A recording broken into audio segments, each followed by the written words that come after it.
Okay, a little context for the following video. I have a policy of not talking to evangelistic atheists due to the fact that God resists the proud but gives grace to the humble. I spent a large portion of my youth evangelizing to evangelicalistic atheists, and I'll just say I'm not personally called to it. And unless you are, you shouldn't try. But if you do try, do so with friends.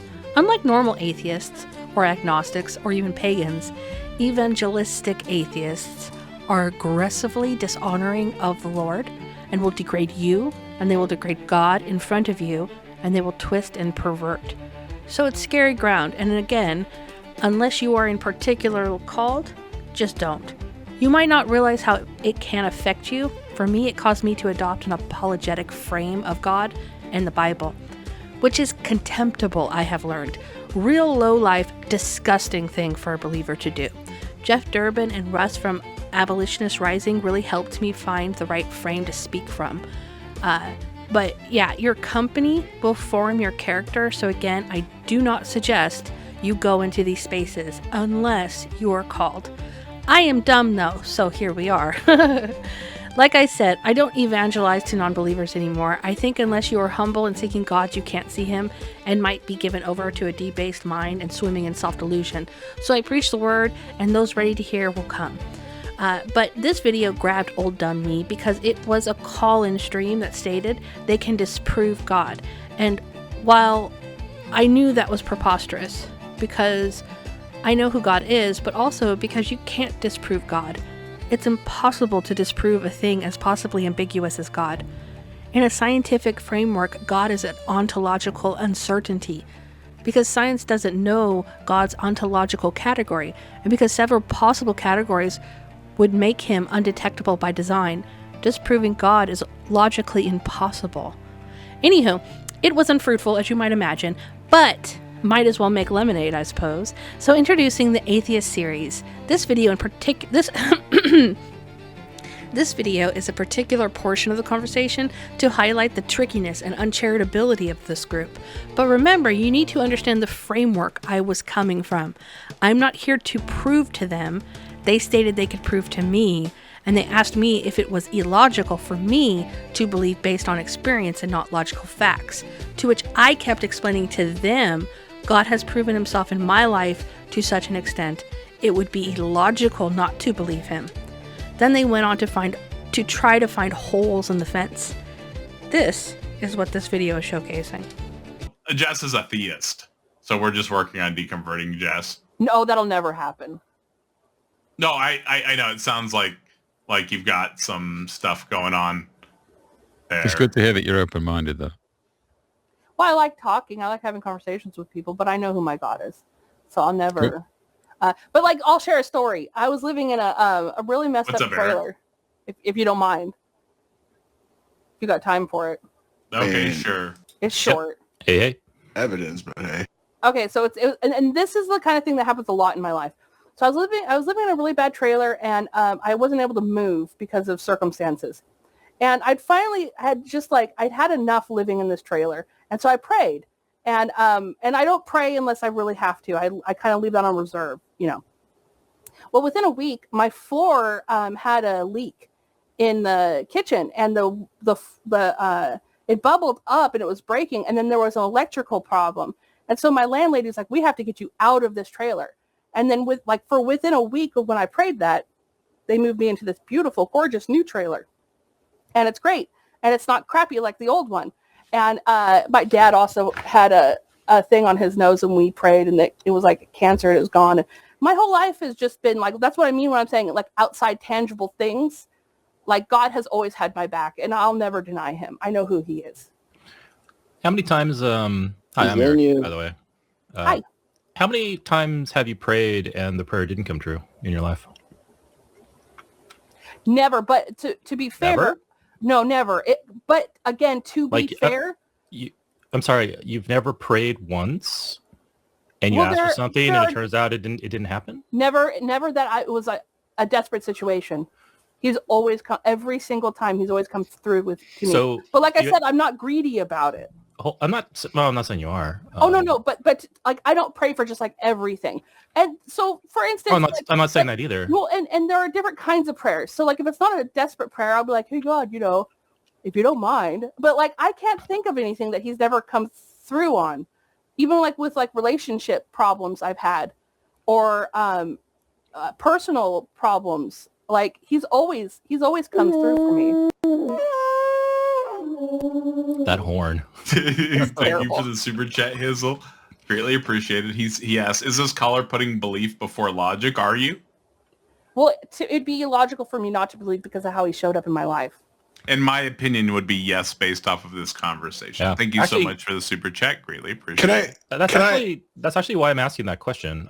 Go ahead, whoever's just speaking. No, Eric, go ahead. Finish where you're going with that. It's all good. Well, I'm just going to plant this little seed here for the caller, the Protestant caller. What was your name? Jessica. Jessica. Okay. I'm Eric. If you didn't hear it before, but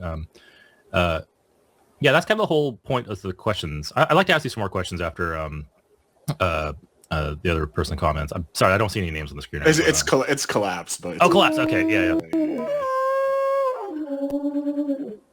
And Roland, thank you for the super chat. He says, outer darkness represents a state of separation from God's presence because Scripture describes God as light. Therefore, God needs not be everywhere to be. Well, thank you for the super chat. Greatly appreciated. And then, hang on.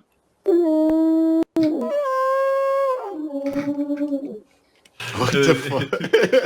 Hizzle, thank you for the super chat. Greatly appreciated.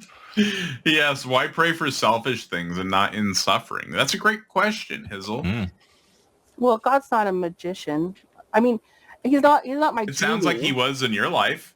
Yeah. He made a cancerous thing on your dad's nose go away. Yeah, he's always showed up for me. And that's not to say I haven't suffered. There is suffering in the world, and there would be things, I'm sure, if I prayed What was the cancerous thing on your dad's nose medically removed? No. Was it diagnosed as cancer by a doctor, or was it wasn't? But okay. I mean, but it's been there for years, and it's been hold on. So here's kind of what my questioning is kind of getting at. You said it was cancer. Did I though? Let's backtrack and rehear what I really said. My dad also had a thing on his nose, and we prayed, and it was like cancer, and it was gone. It was like.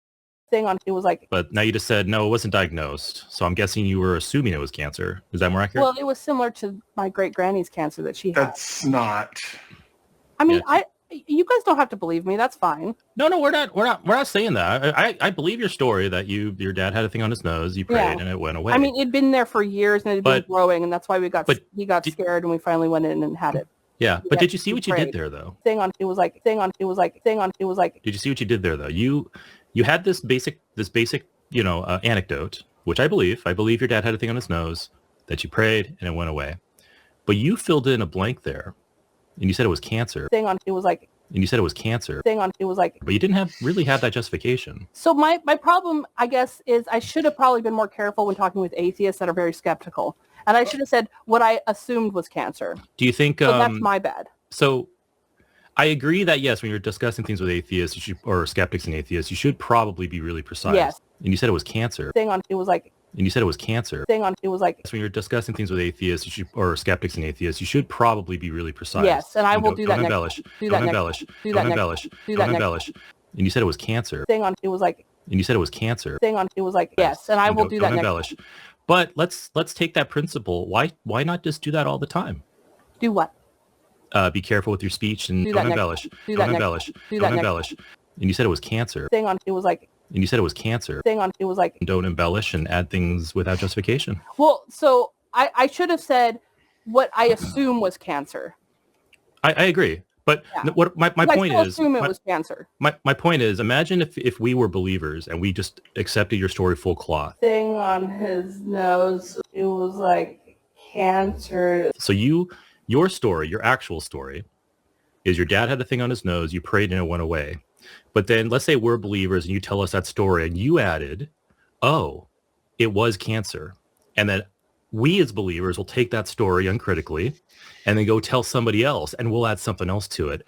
Oh, Jess's father had cancer on his nose that was diagnosed by doctors, and she prayed and it went away. And now the next step, the next jump in the game of telephone, we've added a detail without justification, and then so on and so forth. Imagine just 5, 6, 7 retellings of that story. Imagine what that story will turn into, and how inaccurate and unreflective of reality it would be. I could see where you're going, but here's the one problem, though. Well, can I make one? I just want to make my point. I'll let you talk. That's why you should be careful with what you say all the time. Don't embellish. Don't embellish. Don't embellish. And you said it was cancer. And you said it was cancer. Because I'm pretty sure, I would hope you would agree with me. So should you. You don't want to spread misinformation. Okay. Well, so the difference is that, oh my goodness. So the difference, though, about and I agree, I should be more careful with my words, and I should have been more careful just now with my words, so please forgive me. Well, he's saying that's not even good justification for you to believe that. No, but that's the point, though, that's different, is that I'm not traveling around the world telling people. But you believe it doesn't matter. He's saying you believe it, and that's not good justification for you to believe But the problem is that I'm not going out there with a seminary telling why other people should believe it from my story. I'm explaining to you guys why it'd be logical for me not to believe. And by the way, the trailer story is a lot more crazy. But my dad's thing on his nose, it had been there for years, and had been progressively growing, and it was very similar to my great-granny's, who also had cancer on her forehead. She had hers finally removed. But that's why we were so scared about it, because it had been years, and it was taking over his nose. And so it's and a now big deal to me. now it's completely gone. Completely gone. Without going to the doctor. We don't go to the doctor. Okay, so you didn't know it was cancer. Okay. No, yes, I misspoke. I should have clarified. But I believe to have been cancer, and I still believe that it was cancer. And I understand you guys think I'm crazy. That's fine. No, but I'm telling you why we don't think you're I believe. crazy. You're crazy. We're being.